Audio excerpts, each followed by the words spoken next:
Hello friends, welcome to YouTube channel. So friends, जैसे कि आपको पता है डे 1 का एग्ज़ाम कंप्लीट हो चुका है। आइए अब देखते हैं दोनों ही शिफ्ट में क्या डिफरेंस क्रिएट किया गया था। दोनों ही शिफ्ट में कौन कौन से टॉपिक ऐसे थे जो आपको आने वाली शिफ्टों में देखने को मिल रहे होंगे। दोनों परीक्षाओं का पैटर्न देखेंगे, क्या चेंजेस इस बार पैटर्न में किए गए हैं और आगामी जितनी भी शिफ्ट होने वाली है 31 अगस्त तक, उनके लिए कुछ इंपॉर्टेंट टॉपिक स्टैटिक जीके के स्पेशली बात करेंगे और जीके की उनकी बात कर रहे होंगे। सो फ्रेंड्स, चैनल पर पहली बार आए तो प्लीज़ चैनल को जरूर सब्सक्राइब करना। फर्दर अपकमिंग अपडेट्स के लिए बेल नोटिफिकेशन प्रेस करना, जिससे सभी अपडेट्स आप तक प्राप्त होते रहे। आइए स्टार्ट करते हैं आज के वीडियो को। सो फ्रेंड्स, ये है सेकंड शिफ्ट की पीडीएफ। अब बात करते हैं सेकंड शिफ्ट में क्या डिफरेंस क्रिएट किया गया था, कौन कौन से टॉपिक ऐसे थे जो फर्स्ट शिफ्ट में और सेकंड शिफ्ट में, और अब वही टॉपिक आपको आने वाली शिफ्टों में भी कॉमन टॉपिक देखने को मिल रहे होंगे। देखिए, नंबर ऑफ क्वेश्चंस मिले जुले रहे हैं। जिस टाइप से क्वेश्चन पहली शिफ्ट में दिए गए थे सब्जेक्ट वाइज, वही सेम टॉपिक सेम क्वेश्चन आपको सेकंड शिफ्ट में भी देखने को मिल रहे हैं। मैथ के जैसे कि फर्स्ट शिफ्ट में आपको लगभग 27 क्वेश्चन देखने को मिले थे, तो उसी के आसपास लगभग 25 से 27 के क्वेश्चन आपको सेकंड शिफ्ट में भी देखने को मिले हैं। ठीक है, इसी प्रकार मैथ या फिर जीएस या फिर रीजनिंग, जिस प्रकार से आप पहली शिफ्ट में ये क्वेश्चन देख पाए होंगे, सेम प्रोसेस आपको सेकंड शिफ्ट में भी यहाँ पर देखी हुई मिल सकती है। सबसे पहले बात करते हैं रीजनिंग में। ठीक है, रीजनिंग में कैंडिडेट्स के लिए एक यहाँ पर एक थोड़ा सा बेनिफिट हो सकता है कि पुलिस प्रशासन से कोई भी क्वेश्चन पूछा नहीं गया है, और एक जो इम्पोर्टेंट चैप्टर होता है डिसीजन मेकिंग का, ये काफ़ी कंफ्यूजिंग कुछ स्टूडेंट्स के लिए होता है चैप्टर, इससे भी कोई क्वेश्चन नहीं पूछे गए हैं अभी तक। ठीक है, ये केवल और केवल डे 1 के आधार पर हम बता रहे हैं। ठीक है, देखिए एक चीज़ यहाँ पर और ध्यान रखना होगा। देखिए, 5 दिनों की ये परीक्षा होगी लगभग 10 शिफ्ट में, तो केवल और केवल 2 शिफ्टों के आधार पर आने वाली सभी परीक्षाओं का एनालिसिस नहीं किया जा सकता। तो इसलिए कम से कम हमें लगभग 1 या फिर 2, ठीक है, आने वाली 1 या फिर 2 यानी कि 24 अगस्त की 1 या फिर 2 शिफ्ट का इंतज़ार और करना होगा। एटलीस्ट हमारे पास उससे 3, मिनिमम 3 और मैक्सिमम 4 शिफ्ट का डाटा हो जाएगा, जिससे हमें ये कंफर्म हो जाएगा कि क्या हमें करके जाना है और क्या हमें स्पेशली यहाँ पर छोड़कर जाना है अब। ठीक है, देखिए मुख्यतः आप देखोगे कि रीजनिंग में फिगर काउंटिंग का थोड़े से यहाँ पर नंबर ऑफ क्वेश्चंस बढ़ाए हैं। अब सेकंड शिफ्ट में 2 शिफ्ट क्वेश्चन यहाँ पर कर दिए हैं। ठीक है, इस प्रकार डायरेक्शन से भी लगभग आपको 2 क्वेश्चन देखने को मिलेंगे। ठीक है, ब्लड रिलेशन से भी लगभग 2 से 3 क्वेश्चन देखने को मिल रहे हैं। ठीक है, तो इस प्रकार आप रीजनिंग के जो सेक्शन है उसमें लगभग जितने भी रीजनिंग के इम्पोर्टेंट चैप्टर हैं, ठीक है, उनसे आपको लगभग 2 से 3 क्वेश्चंस यहाँ पर देखने को मिल रहे हैं।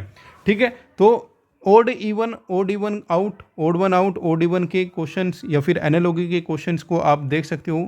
नंबर ऑफ क्वेश्चंस में थोड़ा सा इंक्रीज यहाँ पर किया है, क्वेश्चन का पैटर्न भी थोड़ा सा यहाँ पर इंक्रीज किया है as comparison to first shift. ठीक है, फर्स्ट शिफ्ट के कंपैरिजन में आपके पेपर का लेवल थोड़ा सा यहाँ पर इंक्रीज किया गया है। ठीक है, तो ये तो हो गया आपका रीजनिंग का। ठीक है, रीजनिंग का इसमें इतना ज़्यादा कुछ है नहीं बताने के लिए कि रीजनिंग में कुछ आपको स्पेशल बताया जाए। रीजनिंग में आपके लिए ज़्यादा से ज़्यादा आप वर्बल रीजनिंग करके जाइएगा। ठीक है, वर्बल रीजनिंग का ज़्यादा क्वेश्चन आ रहे हैं। ठीक है, नॉन वर्बल का भी आ रहे हैं, लेकिन ऐसा भी नहीं है कि आप बिल्कुल भी नॉन वर्बल को यहाँ पर इग्नोर करके जाओगे। लेकिन जो कुछ टॉपिक्स ऐसे थे नॉन वर्बल और वर्बल रीजनिंग से अलग हटकर जो यूपी पुलिस में स्पेशली पूछे जाते हैं, वो आपको टॉपिक अभी तक 2 शिफ्टों के आधार पर हम बता रहे हैं कि अभी तक तो देखने को नहीं मिले हैं। संभवतः आगे भी आने वाली शिफ्टों में ये चीज़ें आपको देखने को नहीं मिलेगी। ठीक है, अब बात करते हैं मैथ की। ठीक है, मैथ जैसे आपको फर्स्ट शिफ्ट में देखने को मिला था लगभग 25 से 27 क्वेश्चन मैथ के वहाँ पर देखने को मिले थे। सेम क्वेश्चन यहाँ पर सेकंड शिफ्ट में भी आपको देखने को मिल रहे होंगे। और मैथ में आपको ये चीज़ ध्यान रखनी होगी, जिस टॉपिक से आपको फर्स्ट शिफ्ट में जितने क्वेश्चन मिले थे अप्रोक्सीमेट लमसम, उसी टॉपिक से उतने ही टॉपिक आपको सेकंड शिफ्ट में भी देखने को मिले हैं।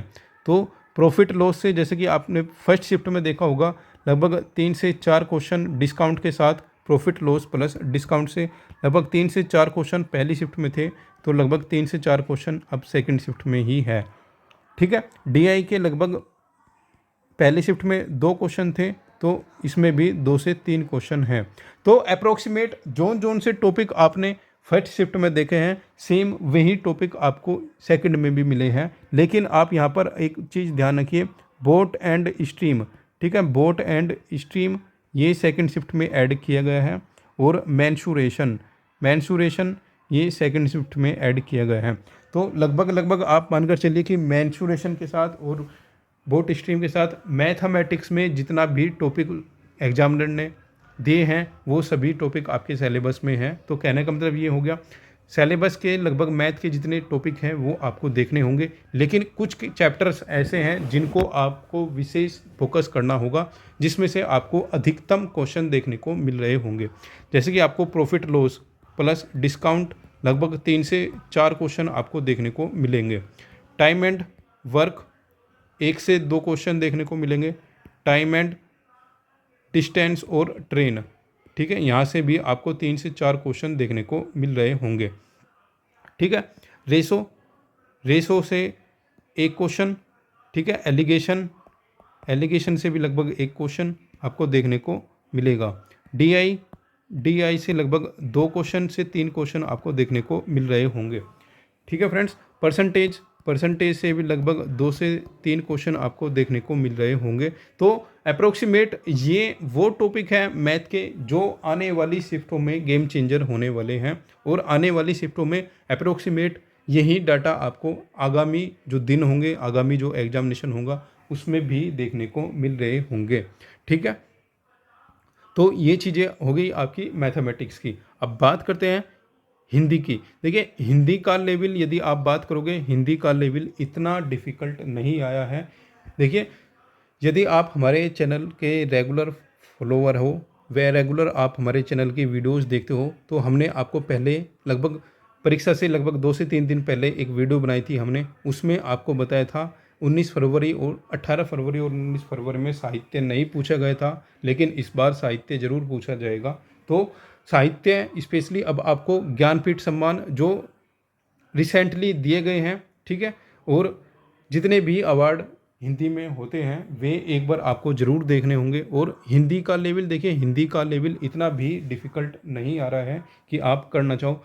हिंदी देखिए, यदि आपने थोड़ी सी हिंदी पढ़ी है, अच्छी तैयारी की है 2 से 3 महीने तक, तो ईजिली आप 30+ हिंदी करके आओगे।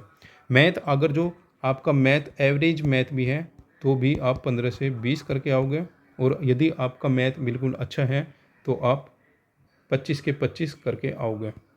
ठीक है, और यदि आप बिल्कुल मैथ में नील हो तो भी आप 10 क्वेश्चन ऐसे होंगे जो यदि आप बिल्कुल जीरो यदि मैथ में हो तो भी आप वहाँ पर कर रहे होंगे। ठीक है, उसके बाद में ये हो गया रीजनिंग का, मैथ का और हिंदी का हम बता चुके हैं। अब बात करते हैं स्पेशली जो सब्जेक्ट मैक्सिमम कैंडिडेट के लिए सर का दर्द बना हुआ होता है, जीएस। देखिए फ्रेंड्स, जीएस में देखिए इतना भी इजी सेक्शन ये नहीं आया है। ठीक है, जीएस का जो पहली शिफ्ट का सेक्शन था ये भी थोड़ा सा डिफ़िकल्ट रखा गया था, लेकिन सेकंड शिफ्ट का जो आप देख रहे हो जीएस का सेक्शन ये भी थोड़ा सा डिफ़िकल्ट यहाँ पर रखा गया था। यानी कि यदि आप देखो तो जीएस के सेक्शन के अकॉर्डिंग हम कह सकते हैं कि इस आधार पर आप कह सकते हो कि जीएस का सेक्शन ऐसा सेक्शन रहा था कि ये आपके पेपर को इजी टू मॉडरेट यहाँ पर कर रहा है। तो यानी कि जीएस का सेक्शन थोड़ा सा मॉडरेट लेवल का रखा गया है, इतना भी इजी यहाँ पर जीएस का सेक्शन नहीं रहा है कि आप लगभग अप्रोक्सीमेट सभी क्वेश्चन यहाँ पर कर जाओगे। देखिए, आपको ये चीज़ आपको ध्यान रखनी होगी, जीएस में current affair, specially current affair का जो सेक्शन है वो 2024 का आपको ध्यान रखना होगा। और सबसे बड़ी बात है जीएस में करंट अफेयर में सेंट्रल गवर्नमेंट या फिर आप बोल सकते हो कि गवर्नमेंट का फॉर्मेशन हुआ है, इससे रिलेटेड जितने भी मंत्री बने हैं, एटलीस्ट कैबिनेट मिनिस्टर या फिर संसद में अलग अलग पदों पर जो मंत्री विराजमान होते हैं उन सब का आपको देख कर जाना होगा, कौन सा मंत्री क्या बना है, नेता विपक्ष, नेता प्रतिपक्ष, XYZ जो भी कुछ ये होता है, क्योंकि आज के पेपर में ये चीज़ें पूछी गई है कि नेता विपक्ष कौन है। ठीक है, यानी कि कैबिनेट मिनिस्टर और संसद से रिलेटेड जितने भी अपॉइंटमेंट होते हैं मिनिस्टर्स के, इन चीज़ से संबंधित पूछे गए हैं। ठीक है, और कैपिटल से संबंधित क्वेश्चन जरूर आएगा, ये चीज़ें हम पहले से ही बता रहे थे। ठीक है, इस बार जो पूछा गया है लगभग वो भूटान की कैपिटल पूछा गया है। ठीक है, तो ये हो गया आपका जीके का। ठीक है, जीके का इतना भी सेक्शन इजी नहीं है कि आप वहाँ पर 30 में से 35 में से, इतना भी इजी जीके का सेक्शन नहीं है कि आप 35 में से 30 क्वेश्चन करके आओगे। देखिए जीके का सेक्शन टफ सेक्शन दिया गया है, और ये पॉइंट एक ऐसा पॉइंट है जो आपके पेपर का लेवल थोड़ा सा डिफ़िकल्ट कर रहा है। ठीक है, हालांकि रीजनिंग में भी कुछ क्वेश्चंस ऐसे दिए गए हैं जो as compare to first shift second shift में थोड़े से डिफ़िकल्ट रहे हैं। देखिए अब करते हैं बात कुछ मोस्ट एक्सपेक्टेड टॉपिक्स जो आने वाली शिफ्टों में देखने को मिल सकते हैं। देखिए सबसे पहले तो आपको क्या करना है, जितने भी इंटरनेशनल ऑर्गेनाइजेशंस हैं, ठीक है, इंटरनेशनल ऑर्गेनाइजेशन है, अब सबका आपको काम देखना होगा। ठीक है, काम क्या करती है। ठीक है, जैसे कि यूएनओ हो गया, इंटरनेशनल कोर्ट हो गया। ठीक है, इनसे रिलेटेड जितनी भी संस्थाएं हैं ये क्या काम करती है, इससे रिलेटेड क्वेश्चंस पूछे जा रहे हैं। ठीक है, भारत के अंदर जितनी भी संस्थाएं हैं उनसे संबंधित एक बार आपको फैक्ट चेक करने होंगे कि ये क्या काम करते हैं क्या नहीं करते हैं। भारत के अंदर जितनी भी मिनी रत्न, महारत्न, ये चीज़ें की कंपनी हैं, ये चीज़ें आपको देखनी होगी। स्टैटिक जीके में देखिए, स्टैटिक जीके में इतना टॉपिक है कोई इतना आपको नहीं बता सकता, इतना कंटेंट स्टैटिक जीके में है। ठीक है, मॉडर्न हिस्ट्री, मिडवेल हिस्ट्री या फिर एंशियंट हिस्ट्री में आपको इम्पोर्टेंट चीज़ें देखनी होगी, जैसे कि एंशियंट हिस्ट्री में आपको इंडस वैली सिविलाइजेशन हो गया, आपका पोस्ट इंडस वैली सिविलाइजेशन होगा। ठीक है, तो ये चीज़ें आपको देखनी होगी। महाजनपद हो गया, जो महाजनपद थे उनकी आपको कैपिटल याद रखनी होगी, कौन सी कैपिटल कहाँ थी। ठीक है, जितने भी एंशियंट पीरियड में राज्यों के फॉर्मेशन हुए हैं, वंश आए हैं, उनकी फॉर्मेशन किसने की, कौन सा वंश का संस्थापक कौन था, किसकी कैपिटल कहाँ पर थी, ये चीज़ें आपको ज़रूर याद रखनी होगी। प्राचीन सभ्यता में कहाँ कहाँ किस किस की फॉर्मेशन की गई थी। ठीक है, कौन सा राज्य कहाँ पर था प्राचीन समय में, और अभी के समय में जो महाजनपद है वो कहाँ कहाँ पर स्थित है। ठीक है, मध्यकालीन भारत में जितने भी युद्ध वगैरह हुए हैं उन चीज़ों का आपको रखना होगा ध्यान, और फॉर्मेशन जिस जिस वंश की स्थापना मध्यकालीन भारत में हुई है वो चीज़ें भी आपको ध्यान रखनी होगी। और स्पेशली आप ध्यान रखोगे कांग्रेस। ठीक है, कांग्रेस से रिलेटेड जितने भी फैक्ट हैं आपको याद रखने होंगे, कांग्रेस के अधिवेशन आपको ज़रूर याद रखने होंगे क्योंकि ये आने वाले टॉपिक्स में पूछा जाएगा। ठीक है, कांग्रेस की फॉर्मेशन यहाँ पर पूछी गई थी, तो आप इसके साथ में एक काम कीजिएगा, जितने भी आपकी नेशनल पार्टी है एक बार उनकी फॉर्मेशन ज़रूर आप देख लीजिएगा। ठीक है, इंटरनेशनल जितनी भी बाउंड्रीज़ हैं उनको आप देख लीजिएगा। ठीक है, इंटरनेशनल बाउंड्रीज जरूर देखेगा, इंटरनेशनल लेक्स वगैरह ज़रूर देखिएगा। ठीक है, और इंटरनेशनल जो डेजर्ट वगैरह है इनको ज़रूर देखिएगा। ठीक है, डेजर्ट वगैरह हो गया, और इंडिया की भी लेक्स वगैरह। ठीक है, जो चीज़ें आप इंडिया के लेवल पर देख रहे होंगे वो चीज़ें आपको इंटरनेशनल लेवल पर भी देखनी होगी। ठीक है, इसी के साथ देखिए जितनी भी गवर्नमेंट ऑर्गेनाइजेशन हैं, ठीक है, जैसे कि आपकी सेबी हो गई, नीति आयोग हो गया, ठीक है, नीति आयोग हो गया, FCI हो गया। ठीक है, ये इस प्रकार की जितनी भी कंपनियां हैं या फिर ऑर्गेनाइजेशन हैं, ठीक है, मिनी रत्न, महारत्न, जितनी भी कंपनियां हैं आपको इनकी फुल फॉर्म याद करनी होगी, फुल फॉर्म आपको देखना होगा। ठीक है, जितनी भी ऑर्गेनाइजेशन है इनकी फुल फॉर्म आपको देखनी होगी, और इनके हेडक्वार्टर जरूर याद रखने होंगे आपको कि इनके हेडक्वार्टर कहाँ कहाँ पर स्थित है। ठीक है,